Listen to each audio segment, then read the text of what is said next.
Welcome to week 7 of We Should Be Working. I'm Zach Hendricks. That's Jeff Finley, as hopefully you all know. Jeff, how you doing? Good to see you again. Happy to be back again. Yes, good to see you, Zach. Happy Monday. It's been an interesting week. Mostly, Kara and I have been obsessed with March Madness. Basketball season is here. So we love the women's basketball game. We've been watching that. So now I'm back on a Monday. Well, we still got games tonight, but getting back to the real world, so to speak. So, do you still do a bracket for like women's basketball and all of that as well? Yeah, we do it. And this it used to just be her and I and maybe her mom. But now we've met some other people who we got into it, and there's like three or four other people that are also doing brackets, and they're like, "Oh my God, this is crazy!" They're all following these particular players and like getting into it for the first time. And it's funny because Kara and I've been into it maybe about 4.5 years, and so we're following these players as freshmen all the way up into high school, and he's getting to see the excitement of these newcomers is pretty fun too. And my bracket sucks though. I've I was going to say, how's your bracket doing? it's terrible. I think I've got like a 40% rate or something like that. Yeah, I was over at a friend's house. Our kids are on spring break, so we were hanging out, and I was over there as his bracket was falling apart. Like I walked in the door as the team that he picked to win went out in the first round, and I Oh, was like, jeez. "Oh, that's not so good." He goes, "No," and I saw his bracket, and I was like, "You've got like two picks that are that won. It's going pretty bad for you." Zach, how's your work situation panning out this week? Any new developments? Um, not good. I mean, I guess it depends on your perspective. I had some more interviews last week, and I think I talked about last week that I had one that went well, and it was for a company that I really liked quite a bit, and they seemed to have a really good culture, really good fit. And then from the way that it sounds like they found me late in the game. The recruiter found me late in the game. So anyway, I get have the talk with the recruiter, and similar story as before, like went good, and they're like, yeah, I'd love to push you forward. You're going to be interviewing with all of these people. It's going to be the higher ups at the company. Here's our process. It is a little bit longer, but you're probably going to have like 3 to 4 more interviews. Some will be one-on-one, some will be panels. And I'm like, okay, sounds good. So she's like, but I'm going to be out, this weekend, but I'll be checking my email. So you'll either hear back from me or the person that's standing in for me. And I'm like, man, really appreciate the check-in, your dedication to this. That sounds great. Get back, don't hear anything. Mm. And I'm like, okay. Wait a couple days, don't hear anything. And I'm like, all right, well, I'm just gonna reach out, hopefully in a non-annoying way.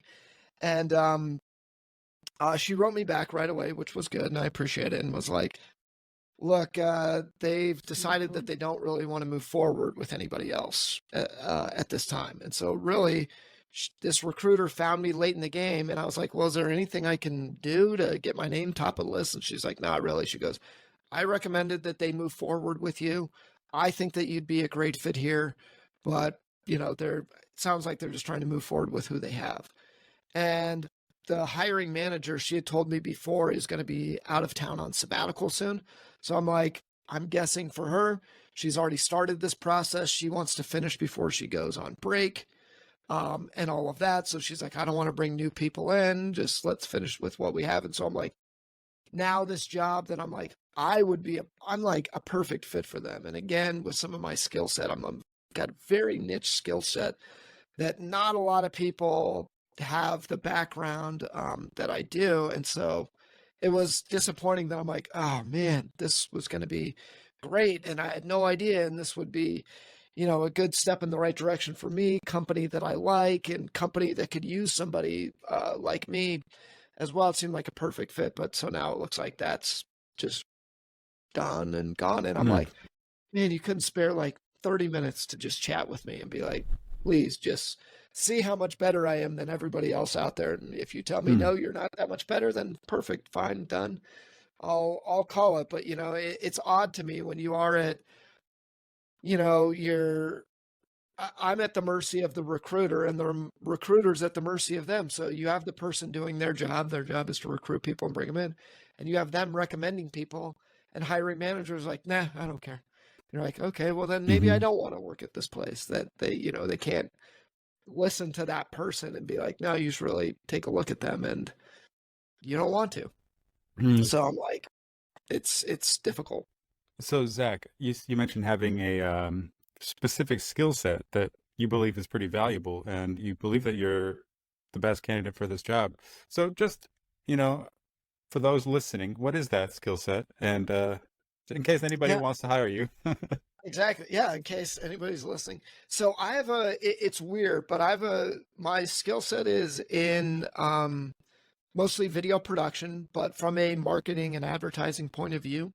So I've done a lot of product marketing, and even, company marketing. So I worked for a big TV broadcaster. I worked for a company called Dish Network and was running their commercial broadcast campaigns, making their commercials and TV commercials and all that.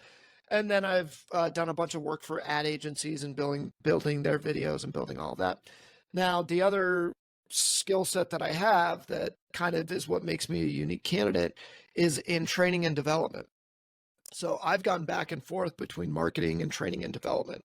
And what's great is when I find jobs, which almost never ever happens, where you're putting those two together, where somebody has a really strong mindset of, hey, I really want to use marketing techniques, video production techniques, and incorporate them into my training. That's when I really thrive. And so this was a company that has media production, live events, all of that, looking for a person to recommend where do we take our training program.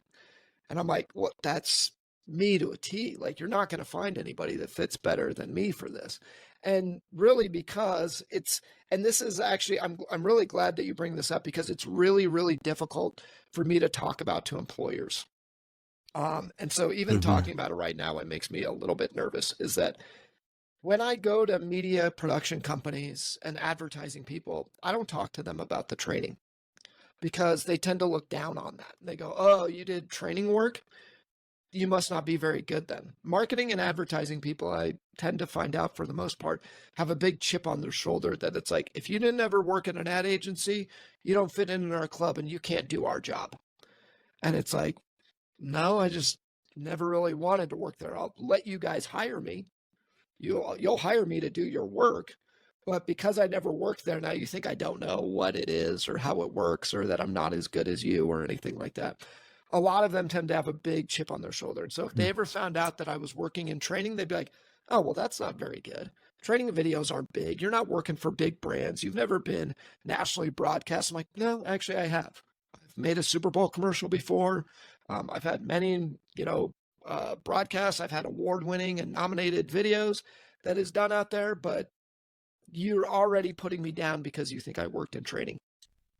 And then training can kind of do the opposite, where they go, you don't really understand training techniques. You've worked in marketing and advertising.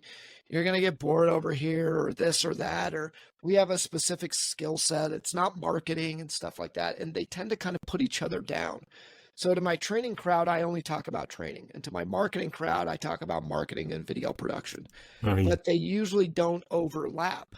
And that's the thing. When I find people that do have really big vision, and some of the smartest people I've ever worked with, that's how they work. Like I had a boss one time, probably the smartest guy I ever worked for. He goes, look, I've tried to work with my internal marketing team. They don't want to work with me or do any work. So I'm going to hire my own team and hire my own internal ad agency. And we're going to do this ourselves, but it's going to be training focused. That was some of the best work that I ever did, and some of the most creative work that I ever did. We're still hiring actors. We're still on sets. We're still traveling. We're still doing all of this stuff. Amazing locations. Like, I'm still shooting out on beaches. It doesn't have to be, what we all think of corporate training. And that was his mindset. And so, Hmm. um, that's a little bit of my background as well. And so that's kind of my struggle then as well when I get into these places, as far as, now you want to talk about my LinkedIn page.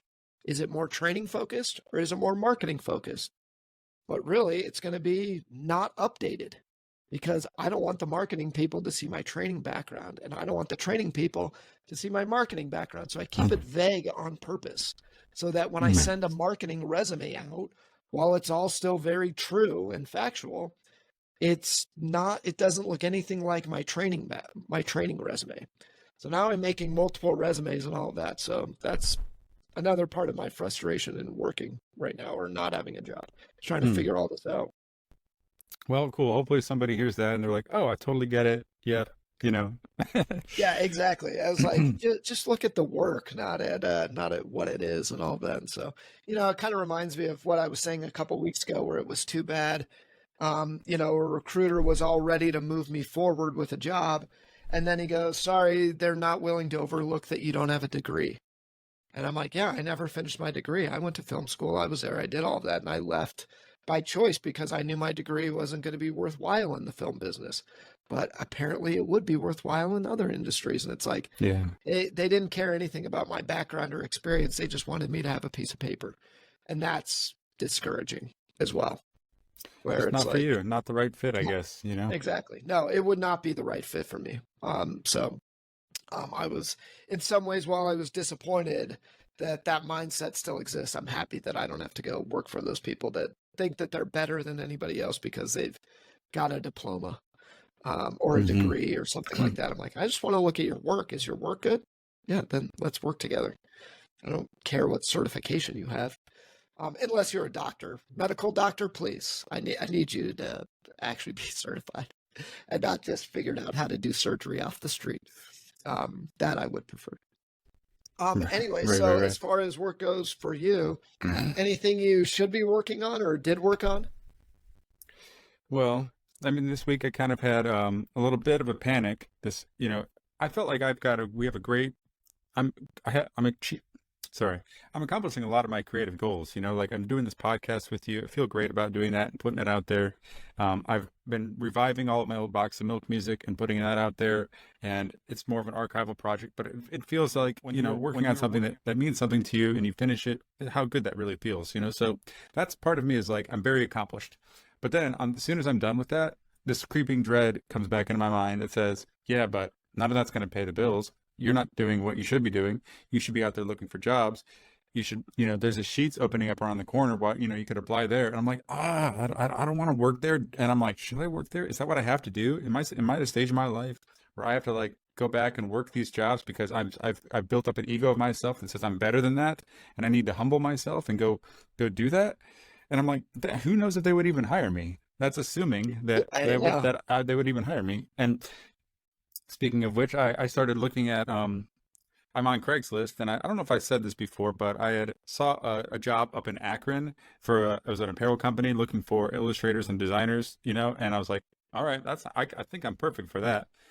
I don't really want to be a premier graphic designer, illustrator necessarily for the rest of my life, but like that's my skill set, and I can totally Sure. offer it to somebody who's willing to pay, and they don't, whatever. So I sent him a nice email, very authentic, linked to my stuff, linked to my book that I wrote about the apparel industry.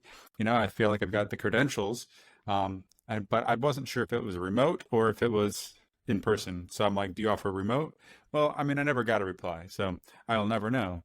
And I'm like, man, I thought I was perfect for that. But, so I'm putting feelers out there. I'll email somebody, I'll send an email. Like I had a web developer that I used to know a long time ago. I messaged him. I saw something on Twitter. He referenced my old website from like a long time ago. It's like part of grunge design.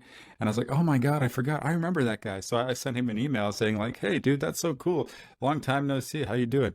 And so he reached out back to me and was like, dude, this is so cool, Jeff. Yeah, I'd love to be able to collaborate sometime. I'm like, awesome. And he's doing amazing web development. Like he's on the cutting edge of web development. So I see him. Uh, He's got a podcast too. I love what he's doing. So I said, oh, that'd be awesome. I actually think a collaboration would be brilliant. Like I don't know what it is. My skills are still stuck in the 2010s. I'm kind of in a position where I'm like, I don't know what I'm supposed to do. So I'm kind of putting feelers out there and see what sticks. Never got a reply after that. I was like, oh, was there something I said? You know, yeah. and I messaged, I don't know if I said this last week. You can tell me if I said this last week. I don't know if I'm repeating myself here, but a podcaster that I really like, I'd love to collaborate with her. And I sent her a message, uh, and she wrote back, or she didn't write back. She didn't say anything. And then I commented on one of her Substack posts, and she says, "Oh yeah, I got your email. I'd love to I'd love to do that. I'll email you tonight. I've just been swamped. Well, I never heard a reply back from that. I'm like, do I bug her? Whatever. I think I mentioned Yeah, this before, but it's all of that. So I had another one recently as well where somebody reached out and they wanted to do a bunch of short videos. Mhm. So they actually had surprisingly a very successful YouTube channel that I was like, wait, 9 million subscribers, 15 million views on a lot of videos. So they're getting more views than they even have subscribers, which is crazy. yeah, So I'm like, this is crazy. And they put out like one or two short, like 15 to 30-second videos that are mostly 3D based. And I'm like, oh, that's right in my skill set. 3D, I'm a 3D video guy. Speaking of my background again, I didn't really bring that up. I'm a video motion graphics and 3D dude. But hmm so 3D was my big break in the industry of how I got started. But so he was like, yeah, you want to do this? He sent me like a script. He goes, I don't really do visual storyboards, but I do a descriptive storyboard. Here's what I'd like to see. Read through it. I was like, yeah, this is no problem. Super straightforward. No big deal.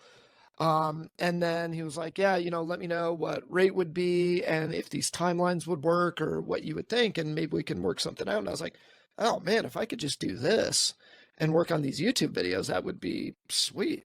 And it'd be fun to be part of a successful channel. And it even looked like kind of fun, like kind of a fun channel. And oh so I yeah, write him back and I was like, yeah, here's my range of rate. It would kind of depend on a few things. We just have to chat about that. But here's a range. Timeline is no big deal. But we've never worked together, so I can't say for sure that it's no big deal. I'm not sure everything that you're looking for. But from my standpoint, if you think I can get that done easily in this amount of time, no problem at all. I go, the only thing is that I go, some of your animations are medical based. And I go, medical is not really my thing. I haven't done that before. I don't know that much about it, but I go, your other stuff that you do, 100%, I can do that. No problem. Because and he even said, he goes, would either one of these work for you? I go, the medical one, maybe not. The other one for sure. I could do those. Never heard anything back. I'm like, hmm you've reached out to me. Like, this is so weird. hmm I'm like, how do I write back and be like, hey man, never heard back. You still want to work together on something or I no? know. And then you Yes. just kind of feel like you're desperate. Are you like, Oh, are they looking for somebody who's persistent? Because I know this person I'm talking about the podcast. She's getting tons of requests on a daily basis. She's just constantly fielding other people's responses and replies, comments. So I'm sure. like, is she saying? There's a voice in my head that's imagining that she's saying, "Man, I wish people who would just be more consistent." I'm tired of guys who just don't take the first move or aren't persistent with what they want and are too Yeah. passive. And I'm like, is that just a criticism of me? I criticize myself for being too passive, or am I just reading the room and being like, you know what? If she really wanted it, then she would be like, "This is a great idea. I'm going to pursue it." But like, maybe she's too distracted and actually not a good fit anyway. So I did my job. I put my feeler out there, and like, I'm not going to chase anything that doesn't want me back, like it's Absolutely. And that's what I struggle with too, because I am not a lot of the times the best communicator. And I feel like as I've gotten older, my short-term memory has just plummeted. Like I have more and more experiences where I'm like on my way to go do something and 5 seconds later I forget what I'm going to do and I'm like, what am I doing in the kitchen? What am I doing up here? I'm like, oh, I'm trying to get a glass of water. That's why this cup is in my hand or something like that. Like my short-term memory is going to crap. So people that know me well, I will tell them frequently, I'm like, it is not a bother. You are not bothering me. Please, please, please. You're not my babysitter, but don't let me forget to do this for you. I want to do this for you. I'm excited about doing this for you, but I might forget. Or it's like, I need to pay you for this thing. Don't let me forget to pay you. You're not a bother. You're not a hassle. It's me being a jerk and I'm forgetting. It's not because I don't want to do it. I'm just forgetting to do it. So yeah, so then I take that mindset and I'm like, is it just maybe with them that they're like, no, they just forgot, and I'm just trying to remind them. But I'm like, we have no rapport built. So I also don't want to hassle because there have been plenty of times in work and businesses where I'm like, this guy every single week is emailing me. And I'm trying not to be a jerk and be like, dude, get lost. I don't want to work with you. yeah. But getting to that point of like, please stop hassling me. It's not going to happen. Like, take the hint and let it Hmm. go. Like, is that what you're trying to tell me? So yeah, I never Yeah, quite. that reminds me of a story. So my girlfriend, she and I went to this coffee shop here in our town like 3 years ago, and she had just been starting her freelance copy editing business. So she got business cards printed, and there's a whole bulletin board where people can post their business cards. And so she put her business card up there, like a proud moment, like, hey, she's officially in business. She's putting it on the Uh, bulletin board. And so we celebrated that. And a couple weeks, maybe a week or two goes by, and she gets an email from this dude. He's like a local editor, a former editor at a local newspaper. He's a copy editor. He just wants to email and talk shop. Um, and so she got that email, but she kind of felt funny about it. Like, felt like there was a little bit of like a insincerity or maybe a creepiness of this energy. She's like, I don't know if I trust this. So she just kind of ignored it. Whatever. uh, He follows up like 2 weeks later. Hey, just wanted to see if you got this. Got my email. I just another copy editor looking to talk shop. And she's like, I don't want to talk shop with anybody. Like, I'm looking for business. I don't really it know. is I'm a not gonna have a little bit of an odd thing if somebody reached out to me and was like, "Hey, you want to talk about making videos?" I'm like, I mean, who the hell are you? Like, Yeah, and not imagine really. if you're like a woman and then some guy emails you asking if you want to talk about making Exactly. videos. It's kind of like, well, there's something different here, because of Yeah, that. exactly. So, anyway, long story short, 3 years go by. She's gotten like five or six emails from him off and on different times. And one of them was even saying something like, I've looked at your website. Like, I mentioned something about her looks or her professionalism or whatever. And it's so she kind of just is getting more creeped out. And she decided to message him, last year, whatever, like, no, I'm not interested. Sorry. And then he replies like, oh, okay, no worries. But then weeks or months go by and she'll get another email from him out of the blue. And she's like, so pissed. And she's like, stop. I can't. So, she's getting really freaked out. And we can't go to this coffee shop. And just last week, I was there working on my newsletter or something like that. And she calls me and she's like telling me about something, whatever on the phone. But then he walks right in the door. And I'm like, oh my God, he's here. Like, oh shit, I know what he looks like. So he Yeah. walks in and he's a regular at the coffee shop and, people know him. Nobody knows that he's like stalking some person on their bulletin board. Anyway, so he, uh, he reached out to her again one last time and she's like, I need to send this a real rigid stop contacting me now, please. I'm uncomfortable. So she Yeah. went ahead and did that. And it was tough for her as somebody who wants to be polite and professional, but like you got to draw the line somewhere. So here's somebody who's embodying the very essence of persistence and how it is on the receiving end when somebody is being very persistent and won't take no for an answer. So I don't know It's where I super stand in kind of, this dynamic.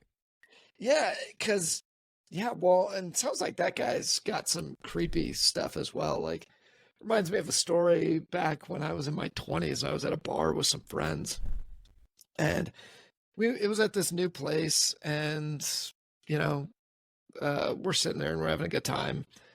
And it's getting somewhat late at night, but not like closing time or anything like that. Like, it's maybe like 11 o'clock or midnight. And this drunk guy just comes over and, you know, not being overly rude or anything, but kind of just like, hey guys, what's going on? Everybody's celebrating Friday, and you're like, yeah, buddy, good for Oh you. my God. And you're kind of just trying to be nice. And then it keeps going more and more. And we're like, dude, like, what is going on here? And we start looking around for like staff. Staff is nowhere to be found. Like, they've scattered. And we're like, and again, the guy was never like started calling us names. He was almost being like overly nice. And it started off because then he started buying drinks. We're like, I'll take drinks off this idiot. Sure. Um, Hmm. I'm like, 22 years old. I don't have a ton of money. That's fine. You want to buy us drinks? Sure. Sure. And then we're kind of just laughing at this dude, but it was just getting overbearing and overbearing. And like, dude, this guy's like humiliating himself now. And I don't know what's going on. And he's a drunken mess. And seems like he just wants to hang out with us, but then is getting like embarrassing. Like, would start messing with the plants inside of the restaurant. I'm like, dude, you don't need to do that. No, we're good. And I'm like, I don't need to babysit this guy. What is going on? And we're looking for staff like everywhere, and they've scattered. We finally managed to get rid of this guy, and staff comes over and was like, oh, that's Bubbles. I'm like, Bubbles. Wow, his name is Bubbles. And they go, yeah, everybody, he's Bubbles. He'll call himself Bubbles. And actually, I think he did introduce himself as Bubbles. Now that I say that, I'm like, really? Weird. This dude calls himself Bubbles. But then we found out later on, like, they come over and like, don't worry, we're going to comp all of your drinks. That's just Bubbles. He does this every once in a while, but he's a regular here, pays a lot of money. So owners won't do anything about him or anything like that. I'm like, you really need to like get this dude under control. But I guess he's like some loaded dude. But so when they see him come in, the staff just scatters. They're like, sorry, yeah, we'll just comp everything for you. No big deal. Sorry about Bubbles. And I was like, what the heck? And apparently, so I was like, maybe in that coffee shop, they do know that this guy sucks, but just won't do anything about it.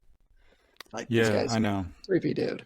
Yeah. Yeah, and it's like you have this radar, this like gut instinct that says like I think this is creepy, and then but this person's acting really nice. They've said everything polite and professional. Is it just me? Do I need to give this guy a chance? Am I missing out on an opportunity here because he says he can get me a job with the newspaper? You know, that's what he said.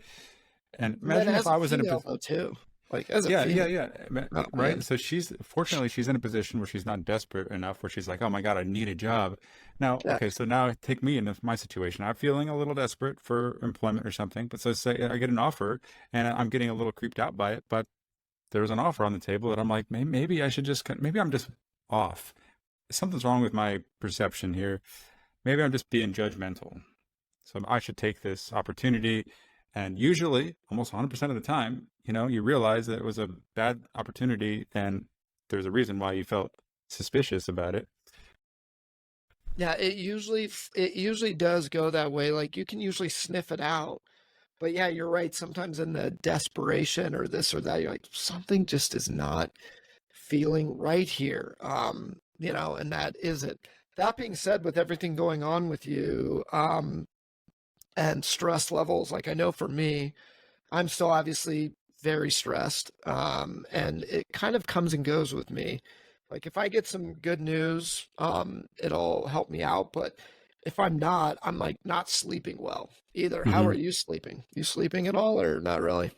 Well, I've been sleeping fine, but I wake up, That's good. I wake up in the morning with my racing thoughts immediately start with like a dreadful feeling. It's kind of like at the baseline of my existence that I have to walk around and pretend isn't there. And when I feel into that dreadful feeling, it's this like precarity, this sense of anxiety about scarcity, about money running out, about not knowing which direction to go because I don't see any open doors that are welcoming me other than something like this podcast, which is, a great direction. I'm headed in that way. And, the texts from my brother were a great encouragement about saying, keep going, you're on the right path, just do this. But I'm like, okay, but that's not solving the money anxiety. What do I do with this? And so I try to sit with myself, in a space, you can call it meditation, but I do set a timer because I'm like, I'm just going to give myself 10 minutes where I'm like free of this burden and to feel what it feels like to feel completely free of it. And this 10 minutes is like my sanctuary. So I'm going to give this to myself and notice if there's any thoughts that creep in that says like, yeah, this is bullshit. I don't think, it doesn't matter how many 10-minute meditations we do, still not going to solve the problem. It's like, yeah, Sure. well, okay, you stay out there. In this 10 minutes, we're going to feel the truth of who we are inside that's beyond all of that. And that we are the awareness behind all of those thoughts, all those worries, all those feelings that just seem to come and go depending on circumstance. It's like, that's not who we are. So in those 10 minutes, I'm going to try to be with myself in that moment as truthfully as I can and give myself some support and some love and encouragement, like that feeling that I'm looking to resolve with a job is like this feeling of financial insecurity or safety, like lack of safety, like a fear of something of my home being ripped away from me or something like that. And that is like the foundational fear that this part of me is having. And it thinks that if I go get that job, that it's going to solve that temporarily. It's going to put a band-aid over that precarity of survival. Because I feel like in order to survive, you have to have a job to get the money to pay for your rent. That nothing in life is free. So you have to like go work for it. And even if it hurts you or you feel like a slave, you don't want to do it. You have to do it. And so I'm fighting with myself on all of these things. So am I sleeping? Yes. But then I'll wake up with those thoughts. And no matter what I do positively or no matter how much work I put in, it's like it's still not enough for that Yeah, voice it's to quiet down. interesting. because I think in some ways I might be the opposite of you, where I'm pretty good at lying to myself throughout the day. Hmm. But then when I'm going to sleep, as you can expect, then that's what's running wild through my brain, like where I'm like, you don't have a job, you're about to lose everything, this isn't going to go, how are you going to support this? And what went Hmm. wrong with, this recruiter? What went wrong with that? Or second guessing myself, where it's like, I'll come back and, wife might ask me, oh, how'd the interview go? I'm like, oh, I think it went really good. And then later on that night, I'm like, it went terrible. It went bad. It's all going to fall apart. You could have said this, you could have said that. And so I usually do if I'm doing a meditation, I actually somewhat tend to do the opposite, where I'm like, I'm going to take 10 minutes and just feel this. I'm going to feel it as well as I can, live in that moment of what do you think went wrong? What's going bad? But then after that 10 minutes, you're done. You don't get to feel that way anymore. And then that can sometimes help me where it's like, okay, your brain is obviously going. Let's let it go down that path a little bit. Think about what that means. Where's that going to go? Is there any new insight, any new thought, any new anything? No. Hmm. Okay. So now I can wrap this up and hopefully like let it go for a little bit.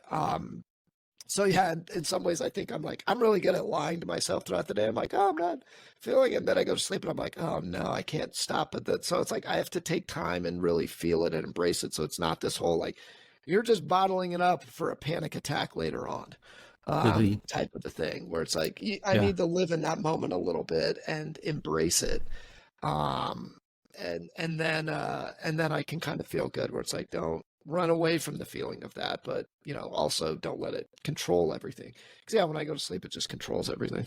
Yeah, well, it's good that you said that because I think that is a really valuable thing to do. And I recommend it personally, to choose to be in that energy that you're trying to run away from, that feeling that is so scary to you. If you can choose to say, you know what, I'm going to sit with this as it is and experience this feeling rather than try to get out of it, by doing something to distract ourselves or trying to reassure ourselves with positive thoughts or any of this else. So it's like being radically honest with the truth of how you feel and accepting it. And I think that goes a very long way in helping resolve that, because partially the reason why we keep attracting that situation into our life is because we've been resisting it and we have not been in acceptance of that fact of our existence. So it's going to keep showing itself to us to give us that opportunity to feel it. So the fact that So you're doing that and choosing it, do I you feel like feel is a step in the right okay? direction. Yeah. So do you feel like throughout the day then with you kind of somewhat taking the opposite approach, do you feel then that you do a great job like throughout the day of like, hey, I'm pretty good at living in the moment throughout the day. Sometimes I'm living in the moment too much. So I need to kind Hmm. of take a break from that.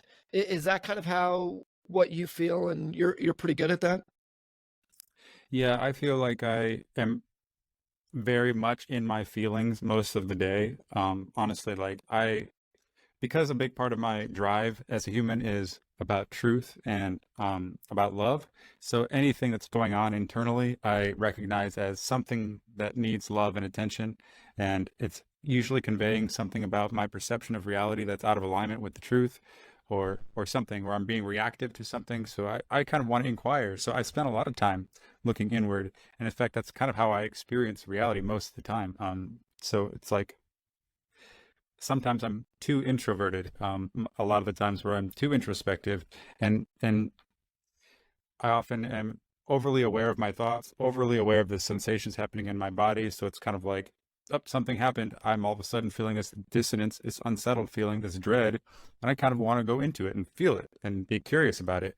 And to be honest, if it wasn't for me doing that, I probably wouldn't have the perspective that I had today. And if I was better at bottling it up and better at ignoring it, I could probably be functioning at a job right now, to be honest. I think Well, that because of my sensitivity and my feeling, I have said, no, I see the truth of this. And, at least that's my perception. This yeah, is painful in the human existence. This is exploitation. So that's why almost I like don't. an ignorance is bliss type of the situation where it's like, Hmm. maybe not knowing this would be helpful. Which actually, I'm glad that you brought that up because I would love to know more about how you got into that because I am really fascinated about how you got there and the education that you have behind it. Like I don't know how you feel about this. I'm not using necessarily the word lightly, but for lack of a better term, almost like a spiritual leader. Like you seem to be very educated in those. And I'd love to know kind of how you got there. And last time we talked, I know that maybe a lot of this was kind of, the spark of that was leaving Go Media. Some big things in your life at that point. I want to talk a little bit more about then what it was like leaving Go Media and how you ended up coming to that decision. As far as I know that, it was maybe starting to not be quite as inspiring. There was some personal things going on. Um, but what that was like, and do you remember that moment when you're like, I can't do this anymore and I need to leave, and how all of that went? Yeah, so people who've been following my journey during the Milkhead, the freelancing, early Go Media days, the early WMC Fest days, I felt like I was on this upward trajectory where I was accomplishing everything I set out to, everything I dreamed of. Like life was getting cooler and cooler and better and like more awesome. I felt I was getting more money, of course, at the company, more respect, admiration, building my profile, getting speaking opportunities. I felt like I was becoming the leader that I knew I was supposed to be in like the design community as an artist. So fulfilling this trajectory from a child of like, I want to be a famous artist or I want to be an accomplished working artist. And then where that took me, through college and all of the journey. So then we get to this point in like 2012, 2013, right around there. And I started to just feel this overwhelming sense of like apathy and dread with all of work and everything going on with it. Like we would have these weekly meetings or these annual meetings where we would all get together and talk about the year, talk about our accomplishments and our goals for the next year. And at that point, I started to feel drawn to having no goals. Like I don't want goals. I want something more pure. So I was being attracted to minimalism, and I got onto this blog called Zen Habits, and he wrote about like eliminating things in your life to feel this like sense of space, this sense of freedom and calm underneath all of this stuff that you have. And I was starting to get this low grade depression and this moodiness that I just couldn't shake. I started to feel like I wanted to take naps in my car when I was in the middle of the workday at Go Media. So it's like I couldn't just sitting at my computer. I could barely get myself to do the projects that were in front of my plate. And the workload of WMC Fest on me was like astronomical. It just felt like this huge weight. I just felt like I was going to drop all these balls that were juggling in the air. And it was just so much pressure to do it, to put it on, and also to make money for Bill and for Go Media, because I didn't want him to lose any money on this. Yeah. And I didn't want to disappoint any of the people that were really looking forward to this or felt like it was this great thing in their life. I didn't want to disappoint anyone. So I was carrying this huge load. And then my ability to work just started to shut down and I just couldn't do it. So I'm like trying to distract myself. I'm going to coffee shops and working at the coffee shop, and I'm like, Oh, I'm just really? You're going. not even staying in the office. I'm not even You're going in going the home. office. Interesting. They've got a couch in the office, and I would like literally go over there and lay down for 10 minutes. I'm like, oh my God, can I just get away from this? I just feel so much pressure. Like Ugh. the world is too demanding. I can't get away. I can't let anybody down. And so that depression, I started to keep track of my moods using this app called Moody, some iPhone app back in the day. And I was like judging, writing down my moods, and I was like seeing it'd be like a 5, a 4, a 3, a 2, a 7, and it's like trying to keep track of myself. And so that's when I began to get into this like quantified self, tracking your moods, tracking, journal entries and stuff like that. I wasn't journaling yet. I didn't get into that yet. But this was the first time I started to like pay attention to how I was feeling and keeping track of it. It wasn't until I think early 20, actually, I remember New Year's Eve, 2012, going into 2013. I went to the New Year's party that we always go to with the friends that I used to hang out with in high school, except half of them weren't there, and there was just some other friends. And I mean, we were still going there, me and my ex-wife. And I remember telling someone when they asked how my year has been, I said, I didn't have a good answer for them. And normally I'm so excited to tell them about everything that I've been doing. Like, oh my God, I got this going on, got Get a that going show on. off, yeah. And then I'm like, oh, I feel like my life is really hard right now. I don't understand it. And it's like, what is hard about it? I'm achieving all of my dreams and blah, blah, blah. Nobody wants to hear about somebody who's got a lot of success and how hard it is. It's just, so I felt embarrassed that I felt this way. But I told her, I said, I've been feeling really depressed, honestly. And that was the first time I ever told somebody that I was feeling depressed. I didn't even tell my ex-wife. Mm-hmm. I think she knew, but I never really used those words. Sometimes it's easier to tell, like almost like some random stranger. Exactly. Has zero impact type of a thing, but good to get it off your chest. Exactly. And then maybe a few weeks or months later, I decided to tell my business partners, and I'm sitting there in the office over AOL Instant Messenger or whatever messenger we had, I forget.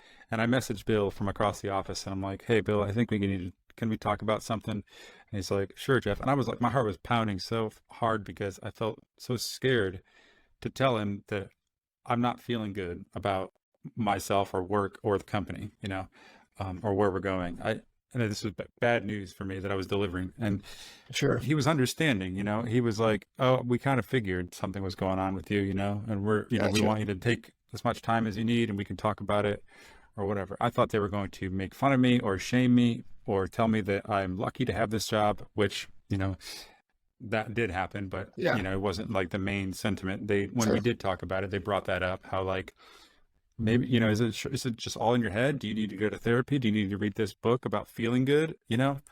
Well, yeah, it So sounds like they came at it from a place of help though, as opposed to you should be grateful. Like, I don't know, yeah, isn't this what you want? You want this job? Like, it sounds like they were trying to come. Were they trying to come at it from a place of being helpful? And it is. It's kind of like in some ways ignorance or naivety, where it's like, no, that's not really. It's not how to look at it. But thanks for hmm saying it. But no. yeah. I think Bill is quite understanding. He's dealt with depression himself. I know. Um, I think he had taken some antidepressants, and then he had told me that many times running this company was like a huge weight on him emotionally, and he said he would stay up all night crying. So he shared some stories of Sure. his own like pressure that he was building, but he kind of had this like sort of like build this resilience and strength to like not let it get you down, And so that's kind of the impression that I had. And same thing with my other business partner. He kind of had this impression that like, don't let it get me down. Like life is a struggle. Life isn't supposed to be easy. Yeah. So, It you was can very buck it up. fatherly advice as well. Yeah, absolutely. Very Yeah. fatherly advice. And I felt like that wasn't exactly what I needed to hear, kind of, Yeah. because to me, it felt a little bit about like the problem's still on me and I need to fix myself and get Exactly. back in the ring. And because I felt like that was not really what I needed to hear, I was like, what is it that I do need to hear? And I was trying to give that to myself. So I got into, well, before I even knew anything about that, Zach, it was, so late 2013, this is the thing that kickstarted the spiritual awakening aspect. Um, I believe I was researching like some not self-help guys, but like more productivity guru people like Tim Ferriss or Nathan Barry. He wrote this book called Authority, and then he later went on to found ConvertKit. So this kind of internet marketing, lifestyle design gurus that would write about doing things like meditation and stuff like that, or like designing your life. Anyway, I've been reading some of his blogs, and then I think there was an interview with a dude on the Passive Income podcast. And so at that time, I was into the Passive Income podcast because, we built stuff like that at Go Media. So it Sure. was like business focused. But the guy that he was interviewing was a dude talking about emotions and talking about how emotions work with humans and computers, because he was building like a technology company that understood emotions. And Oh, interesting. long story short, I think that technology went in to be built into Facebook so they like know how you feel so they can like target ads to you. So I mean, like, Gotcha. Yeah. but the core of this guy's ideas was talking about this thing called the ego. And it's the first time I ever really heard people talk about the ego or your sense of self in this particular way, where who you think you are, meaning I'm Jeff, I'm this graphic designer, I'm the founder of WMC Fest, I have written this book, I've done all these things, essentially the things I would put in my Twitter bio. Well, like those weren't really me. And I'm like, I know that's true on a deep level. So it's like, I kind of started pulling at this thread. Where does it lead? And I kept listening to this guy's podcast. His name was Sean Webb. He wrote a book called How Emotions Work in Humans and Computers. He had a podcast about this, and I watched his YouTube, and he broke it down in the most like brilliant way, to be honest. He said, like, here's your sense of self, and here's all your attachments and like other things that you identify with, like your favorite sports team, your political party, your family, everything in your life that's part of you that you think you identify with. So say, for example, how close it is that you identify with it. Like if you're really attached to your family, for instance, really identified with your sense of self, if somebody were attack them or criticize them, you personally feel criticized or attacked and you want to defend them. And so he had this equation that he built where he was like, your sense of self plus like, your attachment based on how much you value that attachment equals how much of an emotional reaction you're going to get out of this thing. And based on whether they judge it positively or negatively, it's going to affect your mood based off of this equation that he built. It's really interesting, you know. So It's a basically, if you lot care of about stuff. something a lot, like the Cleveland Browns, my favorite football team, I Yeah. really identify with them as like a hometown kid, you know, blah, blah, blah, underdog. So they're part of my identity. But now when they do well, I feel really good. When they do bad, I feel really bad. And that's because of my attachment to the outcome being positive or negative, right? And so I was seeing how I was like riding these waves constantly of up and down emotionally based off of what I cared about and what I was judging. And so I just got this idea. He talked about meditation. And if you could sit there and look and watch all this stuff, you don't have to identify with any of it. You can simply observe it as phenomenon happening. And you don't have to be swept up in those waves of like high and low based off of like what's happening, you know, based off of how attached you are to these things. And that's not your true self. Your true self is this awareness behind all of that. And so that idea was something that really stuck in my mind. And that's the thread I used to pull and that got me into learning about spirituality from like a Buddhist perspective, got me more into meditation, mindfulness, and various other spiritual stuff that that's much, much more we can go into.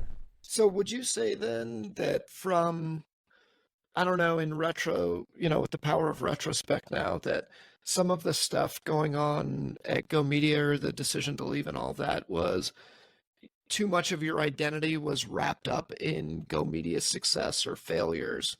And so now that becomes very stressful. It's like, I've got to keep this thing moving. I have to keep this thing moving. And it eventually just kind of burns you out. And did any of that have to do, or was it even more so like, look, I just started biting off more than I could chew. I said yes to way too much, and then it became monumental, and I didn't know how to stop it. At that point, I wanted to make everybody happy. Was it somewhere in those, or what do you think? Yeah, no, that's a good point. That all was there, wanting to make everybody happy, saying yes to too many things, biting off way more than I could chew. The pressures that I felt to not let my business partners down made me want to stay and keep doing it, keep showing up. But that had been happening for a while, and it's just like building up, you know? And so I really wanted to be free. I wanted to leave. I just wanted to escape and to go to the far end. So Pinterest had come out right around that, and I started building up this Pinterest board of like landscapes and destinations that felt very remote. And it was kind of emblematic of where my consciousness was at the time of what I was attracted to. I was attracted to like that house. It's like in the middle of a vast mountainscape that nobody's around and it can just be him. So I wanted that simplicity. I wanted to get rid of everything. And that's terrifying because that means I need to step away from, everything that I've got going on. But it felt like relief and I really craved it. So it's kind of like, whereas Bill was like, maybe you just need some time off to take a break from Go Media. Why don't you just take a sabbatical? So he thought that that's all I needed. So it's like, okay, well, why don't you take a year off and then we can see how you feel. And I said, Regroup. I don't really know if that's what I want, but yeah, maybe you're right. Maybe we'll regroup in a year and see how I feel. But like, I need to take some time off for sure. So, after a year, I'm like, I can't go back, because. Did you move during that time, or did you stay in Ohio when you did that year off? So after I quit, my final day, I think the end of 2014, December 2014. So January 2015 is my first day of like my new life, so to speak. And I still carried over a lot of stuff from Go Media. And I didn't go anywhere because I was still living with my ex-wife at the time. And at this point, I kind of knew about, we were planning to get a divorce, but when I decided to quit Go Media, I had no idea about getting a divorce. So it's not like that was already going on. That happened simultaneously.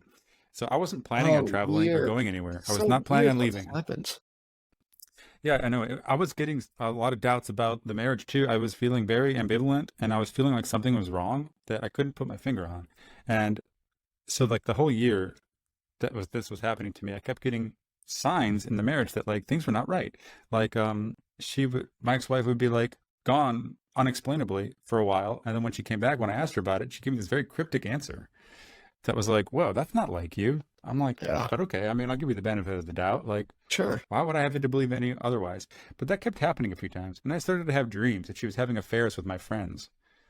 and people I knew. And I would wake up and it's like Crazy. this like feeling of betrayal. It was like, oh, I would Yeah, feel that. And I'm like, there's no evidence in my life that that's even happening. sure. Um, Eventually, the day came where I found out, and then that's when the shit hit the fan. And basically, the truth started to trickle out. And I realized that she was having multiple affairs and, things like that. It was so I started to care more about learning the truth of what happened than any sort of betrayal. It's It's like, okay, at this point, just tell me what's going on because I can't live in darkness anymore. Like I need to totally. know what's real. I've got a lot going on with Go Media and with everything here. I care a Yeah, lot about the truth. So this is when I started to develop this like intense passion and value for truth. Um, because to live inauthentically and to live in pretending, I just can't do it. I have, it's I hard know to we be a can't, part of. Yeah, I know we can't know everything, and I can't like, she deserves her private space. I don't need to know everything that's going on with her, but like to feel like you've been led for a long time in one direction when reality was completely the other way, and you're like living sure. in one reality and she's living in another, and not telling you, and it's actively harmful. That was traumatizing. Yeah, But at that point, I was like, this also needs to go. I'm like, I resisted getting a divorce at first because I was like, we can work this out. We can work this out. Like, sure. okay, we can forgive that. But she wasn't really willing to give up the lifestyle that she created for herself. And she wanted me, and she wanted both. She wanted the cake and she wanted, Yeah, you know, exactly. the experience. And I totally understand where she's coming from. Sure. Her emotionally, but she was going through her own depression. And so I totally understand where she's coming from. I don't really hold any hard feelings towards her, but this was what happened that got us to separate. And I think right before I found out, I actually prayed and I said, if I'm going to need, I need, if I have to divorce, like I need to know for sure, like I need a real sign that says this is what I need to do. And so then I got hit with a hammer. I'm like, Jesus, Wait, like, wait. Literally got hit with a hammer. Yeah. no, there was no hammers actually involved, but like it talk about like getting hit with a huge ass sign. Yeah. I mean, it's like, Yeah. wow, Like, okay. am So, I gonna? but I didn't even It's buy like it then. I didn't even really buy it then. It took takes a while. her unwillingness to work through it to be like, maybe we need to separate. And as soon as we decided that we needed to separate, I felt like the ball started rolling in a direction where things started to pick up and it felt relieving and it felt good. This is what we need to do. Yes, yes, yes. Take care of it. Um, yeah. So that happened right around the time that happened in 2014, 2015 too. So all this has started happening at the same time. Did you have? What did you turn to for help during that time? Did you have friends, therapy? Was it books? And because I guess in that regard, Yeah. things in those circumstances can get pretty bad for the individual. But did you have help, or what do you think eventually was able to get you out of a little bit of that funk and go like, okay, I might still be depressed, but I feel good about moving forward this way. Hmm. Like I am feeling positive about the situation now. Yeah. Well, it was definitely my meditation and Yeah. that path, because and I did this morning routine. So for people who are listening, I wrote this whole book about it called Wake Up, the Morning Routine That Will Change Your Life. And to be honest, that is the thing that set me up before I even heard the news about the affairs or any of this. I started doing this to kind of deal with the depression. So in 2013, I think it was June 2013, I I read the book The Miracle Morning by Hal Elrod, and then I started learning about meditation and the ego and these like healthy habits from like the blog Zen Habits. And I was like, if I can just carve out some time to do these, because I couldn't fit them into my day like effectively. So I was like, if I can just Mhm. wake up early, and what Leo Babauta of Zen Habits called Keystone Habit. I think there's a book called The Power of Habit. So I got really into habit change, and like if I can get this, I started waking up at like 5:30 in the morning. So I give myself this like time where I had these like sequence of habits that I did, starting with like 10 minutes of meditation. I'd make myself a smoothie every day. I would watch YouTube videos based on the topics that I was really curious about that I've always wanted to watch. I started to get into audiobooks and personal development. So I was attracted to this genre of personal development books, self-help, if you will. But not really success oriented, but more like emotion healing, spirituality stuff. So I started to follow that direction, and having that morning routine allowed me to read that, work on it, and I would go do walks. I would do a little exercise, Yeah. and this started to feel like me time, time for Jeff, whereas the rest of the day was time for me to produce and perform for others. And even though I was doing a lot, I was benefiting a lot from it, I felt like I wasn't serving myself in a really truly authentic way. So that's what this time was. And I did this for a whole year, and it really changed my life. This is when the meditation started and the out of body experiences happened. I mean, we can get into that later, but Sure. that year was pivotal. And so that was the bedrock, the foundation that was like supporting me through this transition. I felt like it prepared me to handle this, honestly. Like I read Eckhart Tolle's book, The Power of Now, was brilliant at that time. Just what I Hmm. needed to hear. I felt like I was being following these signs of synchronicity. So there's felt like a thread where like the universe or God or something was gifting me things in my life for me to discover, that I was just like, okay, the next thing, the next thing, the next thing. And it was just like, That's yeah, pretty really fascinating exciting. then that it is, then it is even more so like a journey of self-discovery where it's like, I know for me in times of depression or things like that, it's like a lot of my instinct at sometimes was to turn to friends or things like that. But really, the most awakening things were things that I discovered on my own, as opposed to, oh, you should do this, you should do that, you should do that. And while that can be helpful, I think also the other side of that, just being 100% honest, is these were very unqualified people to make these recommendations. Not to say that they were not good friends or smart or good people, but that's not really what their life was about. When you just call your high school buddy or something, or, your neighbor or whatever, like these are Right. just random people. They're not, self help focused people or like a therapist, which is what it should be. It almost feels more right when you discover it on your own. Like you said, you started having these dreams about it. And then when it's real, when you have these thoughts, you're like, actually, this makes the most amount of sense to me. It's almost like some weird epiphany that Hmm. happens at a time. You're like, no, this makes perfect sense. And then you might surround yourself by like minded people. That you're like, Hmm. oh, I'm not the only one that thinks this way or that does that, or oh, this routine does work. Because yeah, and I remember when that book came out, and I think for me personally, that book was almost like a seed planted in my brain that I didn't realize at the time because I had read that, and it's not that it didn't. To say it didn't speak to me, I think is not doing it a service. It just means I was not a place in my life where I realized that it would be useful. It was kind of like a lack of experience, and I just hadn't gotten to that point. And then when I did, that I was like, oh, you really need to focus on the small, simple things in your day. Create a routine. You're going to get up, you're going to make your bed, then you're going to go and you're going to do a couple push ups, and you're going to feel good about that because now you've accomplished two things in your life. And then you're going to go Hmm. up and you're going to brush your teeth and you're going to feel good about that because you're like, oh, it's one less thing for me to worry about. I have something else. And this morning routine thing. And I was like, no, that I've read this before. And I'm like, oh, yeah, I've read that in Jeff's book before. And then you start to realize, like, oh, I've also read it over here. I've read it over there. But it's like the seed was planted in my brain that then it feels like an epiphany at the time that it's like, man, this thing is feeling so good. And everybody building their own routine. And I know that, my wife and I were just talking about it recently that it's like, I do feel the best when I'm sticking with my routine.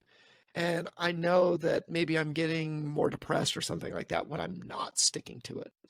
Well, I just saw a video Mm. recently that somebody made that was like, man, I feel like such crap these days or something. And then the other party goes, did you eat healthy? No. Did you take time for yourself? No. Did you exercise? No. Did you spend time with friends and family? No. Like they go down this list and it's like, no, no, no, no, no. It's like, are you sleeping? Are you doing this? No, no, no. Like, gee, I wonder why you're not feeling great. Yeah, great And point. it was kind of fascinating. So yeah, I think that Mm. it's interesting that self discovery when you kind of you didn't really come across it yourself, but you really did, and it feels like you can make it your own. Um, it just feels more natural that way.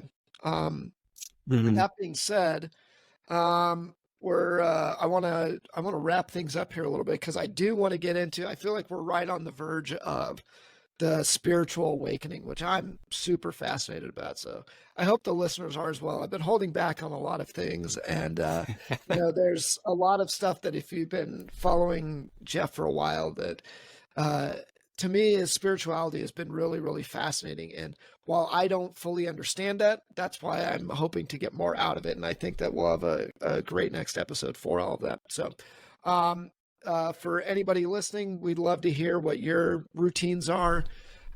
Please leave a comment. Let us know what's worked for you. Some simple steps, and love to hear about it. Maybe share some of that on future episodes.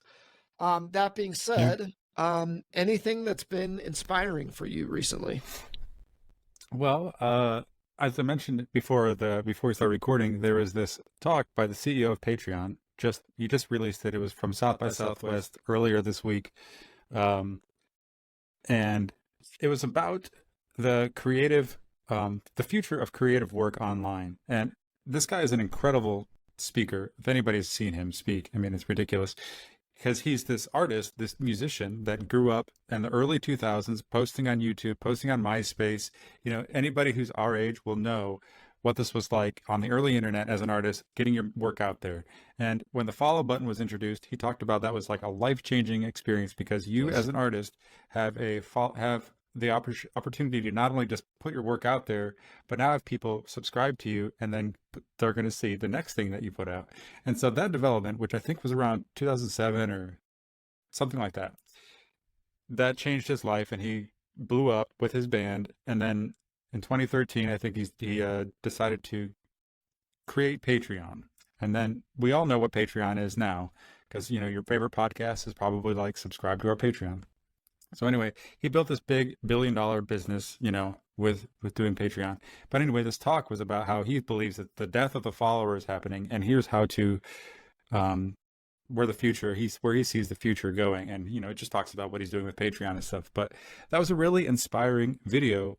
But I'm also wondering if I'm drinking the Kool-Aid on his charisma, because I don't know if this utopia, this positive outlook that he thinks that are here for creatives, for artists and musicians, is actually a reality, or if it's just a pitch for his Patreon. And this guy is just a gifted speaker and gifted at storytelling that I was just like hooked.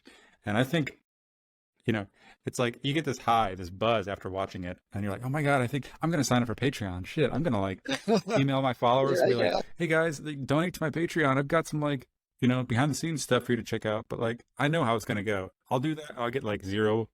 Nobody wants to do it. Exactly. And when I had to read some of the comments, and people are like, I've had Patreon for years and I get like hardly any engagement on my posts. I get way more engagement in Discord or on, whatever. So that was something I watched, and it was cool. If anybody wants to look it up, it's Jack Conti, South by Southwest on YouTube. Yeah, I'm gonna check it out this week. But yeah, it does kind of remind me. I What the don't hell is know. that? Did you see that? Just do what? Oh, I just did got you get? a like bubble Oh yeah, on I my think screen. they built that into Riverside now. Same thing that they do on like Google Drive. Like if I do thumbs up or something, I think it'll do. Or yep, there you go. Yeah, then it'll Oh shit, that's do it up there. hilarious. Yeah, there's like certain visual cues now that it'll pick Wow. up on and throw in there. Um, Come that's on. Okay. oh yeah, I guess not any of this. There's another one that's like Is it gonna I had wave? another one where like balloons started coming up randomly. Um, Weird. which is ridiculous in others. No, I'm gonna check that one out because I know that there's been things like that for me where I'm like, I love all, and then I'm like, oh, this is not, it's not true. I was like, Dave, you're trying to get me to do this, and this. It's fascinating. I've been watching some TV shows and some movies recently. I watched Oppenheimer again Hmm. for the second time. I think I loved it even more the second time around. It made a little bit more sense, and I just love Christopher Nolan. He just seems to be getting better and better and better and better. Um, Same with Denis for his Dune series. He's just getting better and better. But then Hmm. I started watching this TV show called Shogun. It's a remake series, but much more higher production value. That's been fun to watch as well. And I read this book called Project Hail Mary. Hmm. That's a sci-fi book. And did you ever hear? did you ever hear or watch the movie The Martian with Matt Damon? Yeah, I've seen that. Yeah, that was pretty So interesting. it's the same author that wrote that book, and the tone of voice, you can tell right off the bat that you're like, oh, this is obviously the same author. The tone of the characters and all of that, but that was a really fun sci-fi movie. Lots of science in it, but also, they have a sense of humor. It feels very casual. It's very well written. It was a fun, hey, we need to figure out how to save the world sci-fi thing where this guy kind of has this lone adventure where the fate of the entire world is on his shoulders and he's up in space all by himself, Oh, wow. type of a Yeah. thing. But it was a really good book. I guess it got the rights for it got bought by Ryan Gosling, and we'll see if they can make it into production or not. They said that they're going to try to go into production this year with it. So he owns the rights. So I imagine he's going to produce and star in it if he can. But Hmm. we'll see if it actually gets off the ground or not. Plenty of people have bought rights to books and they never ever make the movie. Hmm. So we'll see. But that was a fun one as well. So I've been trying to do more reading, which reading for me is audiobooks. So Yeah, same here. I got a Kindle this year, and I've oh, actually been nice. it's actually helped me a lot with as far as reading goes and highlighting stuff. A lot better than physical books, to be honest. I can't my attention doesn't last very long, and I get sore with like my neck hurts and that kind of thing. So audiobooks and I'm Kindle. just such a slow reader that I think I'm so Yeah, slow that then it starts to put me to sleep. Even if I'm interested in it, I'm like, I get so tired so quick. But I make same. sure that I read every word very specifically. And I think that that's why it's so slow. Like, I talked to my wife. My wife is a very fast reader. And I think last year she either hit 35 or 50 books that she made. And so she reads books very, very quickly and is always reading. But she'll go, yeah, but I Uh, bet that you remember more. And I'm like, oh, I remember every little detail because if I forget a part, I'll go back and reread it again until I know every single specific thing. But then that makes me just such a slow reader where she's just mm. kind of like, and then breezing right through. And I cannot do that at all. I don't know how she does that. So, What about in audiobooks? Do you listen at 1x speed or do you go to 1.5 or 2? Um, the funny thing is that I didn't even really know that that was a thing that people did until like 2 weeks ago. And Oh so my I've God, are you always serious? listened at 1x speed. Um, and I was like, oh, I was like, why would people do that? I never really understood why. And then I was like, oh, I guess I can listen. So I listened, I just, the first thing that I listened to at faster than 1x was our podcast. I went back and listened to like the first two episodes and I was playing them at 1.75 just so I could Yeah. see everything that was being said and all of that. But yeah, I don't know if I can pull myself to do it. I almost feel like this is how stupid I can be sometimes. But I almost feel like I need to appreciate the art the way that the artist is meaning for it to be appreciated. Like I don't want to change the circumstance. Almost like if I go to a restaurant, I don't want to change the chef's recipe and say, "Oh, take this out, add this, do this." Like I want to taste it the way that you intended it to be. I almost feel like I'm violating the audiobook if I do it too fast, which is just dumb. Well, Um, no, that's interesting. I guess it's different if you were to watch like a movie at 2x speed yeah, versus listening to exactly. an audiobook, because sometimes the audio narrator is going slow intentionally, and that 1.5 sounds more natural a lot of times. But I've been listening at 1.5, 2x speed for years that I feel like I can't listen to anything at 1x because it feels Too so slow. slow. And so, and Yeah, I I mean, think our I've brains made can myself process it. talk faster. I talk faster than I think I would have. It's like my brain is accustomed to fast information. So Uh-huh. I'm like, That makes a lot of sense. Well, on that note, I it's been good chatting again, and thank you everybody. Please like, subscribe, helps us out. Take a look, leave us some comments, even if you like. Hey, yeah, the thumbs up. It's helpful as we get this thing off the ground. So thanks for sticking around with us, and we'll chat with you again soon. take it easy, everybody.